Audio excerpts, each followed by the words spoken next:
Alors, Bezrat Hashem, la Gemara de ce matin, Shabbat 119b. Amar Rav Chizda Mar Ukva, dit Rav Chizda au nom de Mar Ukva, Kol HaMitpalel Be'erev Shabbat. Ve'omer Vayichulu, Shene Malachi Asherat Avinu L'Adam Manechim Yadem Rosho.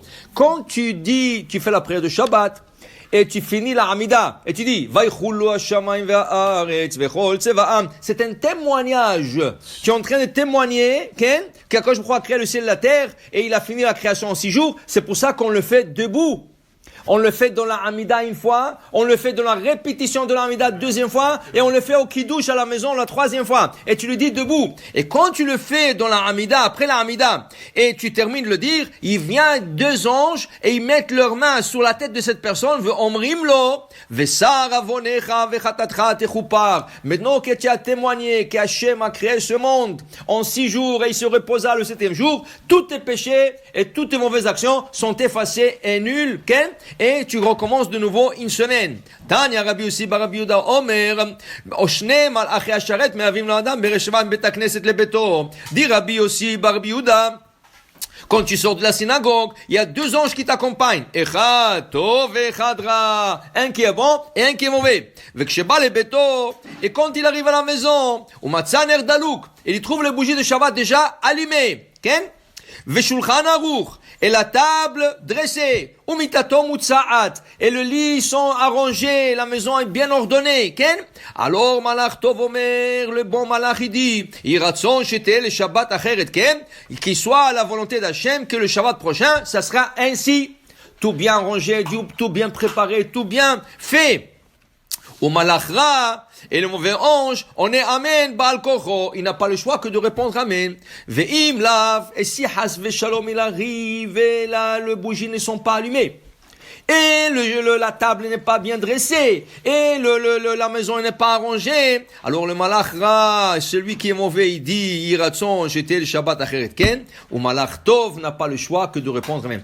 Comment est-ce possible qu'il est arrivé à la maison et les bougies ne sont pas allumées? C'est Shabbat. Alors ceci est possible. Le mari est parti à la synagogue tôt. Alors il a fait la prière tôt, mais sa femme il regarde le calendrier.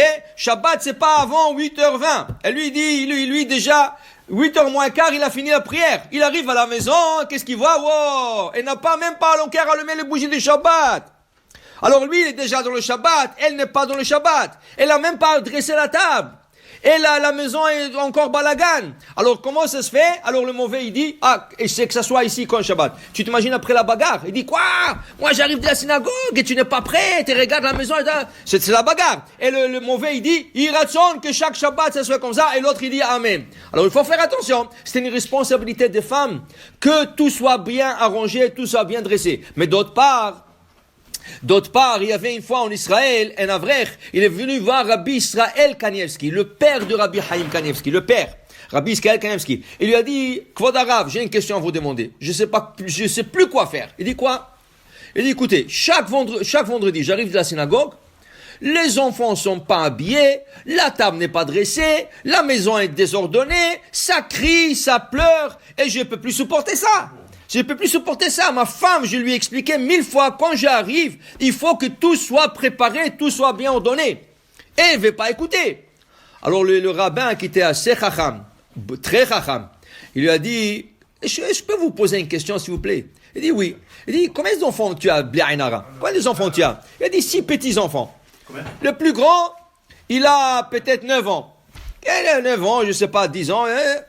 Il dit, très bien. Il dit, je vais te donner une ségoula, tu vas la faire et tu vas voir que chaque Shabbat, tu vas te régaler, la maison va être bien ordonnée, le tout va. Il dit quoi? Il dit, prends un balai et commence à aider ta femme. Ça c'est la ségoula. Comment tu mets tout sur ta femme avec 6 enfants? Avec 6 enfants, tu veux que c'est une machine? Tu veux qu'elle nettoie la maison, elle cuisine pour Shabbat, elle prépare la table, elle prépare les enfants, elle baigne les enfants. Tu veux pas mettre tout sur elle? Aide-la. Prends quelque chose sur toi. C'est pour ça que dans l'Acha c'est écrit que l'homme doit participer dans les préparations du Shabbat. Le Rav Ben Ishraï dit, au moins arrange les bougies de ta femme. Mets les bougies sur le bougeoir. Le Rav Ben Ishraï dit, tu mets les bougies sur le bougeoir, au moins quand elle est pressée, elle arrive, voilà, tout est prêt, tout ce qu'elle a à faire, c'est rien qu'allumer. Ça c'est 1. 2. Il dit le Rav Ben Ishraï que lui, qu'est-ce qu'il faisait le Rav Ben Ishraï personnellement? Il disait que quand il faisait les achats, pas lui, le gens de la maison faisait les achats, lui il prenait tous les sacs et il plaçait tous les fruits dans des bols, il les préparait l'Ichvot Shabbat. Il mettait tous les pommes ensemble, tous les oranges ensemble, tout préparé bien. Il dit ça c'est l'Ichvot Shabbat. La Gemara dit, Rabbi Ami et Rabbi Assi, Ken, Rav Chizda, chacun faisait quelque chose. Un, il coupait le bois l'Ichvot Shabbat. L'autre, il préparait le feu l'Ichvot Shabbat. L'autre, il nettoyait la tête de la bête avant Shabbat. L'autre, il faisait les achats l'Ichvot Shabbat. Des grands rabbanim. La Gemara dit, des grands rabbanim, ils faisaient ça. Pourquoi? Les lamed d'autra. Pour pas te dire, même si tu as 3 bonnes à la maison, 3 femmes de ménage, tu dois faire quelque chose l'Ichvot Shabbat. Alors il dit ici, ne me jette pas la responsabilité sur sa femme, c'est aussi ta responsabilité de l'aider et de préparer, et ainsi le bon malach, quand il arrive, alors il soit tout prêt. Dit la Gemara, Amar Rabbi Lazar, le lam yeseder adam shuchano berev Shabbat, afal pi shon ser kazait. Même si tu penses pas manger beaucoup vendredi soir, parce que tu es fatigué, tu peux pas, tu arranges la table comme il faut, avec une nappe de Shabbat, la nappe de la halal, tout ce qu'il faut bien arranger, afil lotochal rak kazait. Tu vas rien goûter la halal, 30 grammes, et tu vas faire birkat Amazon, tu arranges la table comme si tu avais reçu des invités. Et ainsi, le samedi soir, tu es déjà, tu as fait l'Avdallah, tu dois laisser la nappe de Shabbat à table pour faire l'Avdallah et pour accompagner le Shabbat. Tu as accueilli le Shabbat avec le kavod et tout ça, on accompagne le Shabbat aussi en sortant. Alors, filou lo yochal kazait. Même si tu vas manger kazait, il faut faire Soudarevit, c'est très important. Un peu de biscuit avec un thé. Pourquoi? Dit la Gemara, celui qui prend quelque chose de chaud, motzei Shabbat, milogma, ceci est un refoua. Milogma, c'est une guérison. Guérison à quoi? Il ne sera pas triste toute la semaine.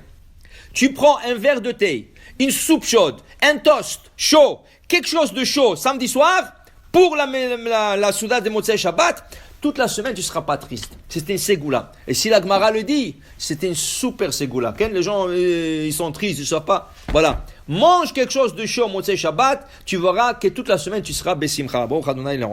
Amen.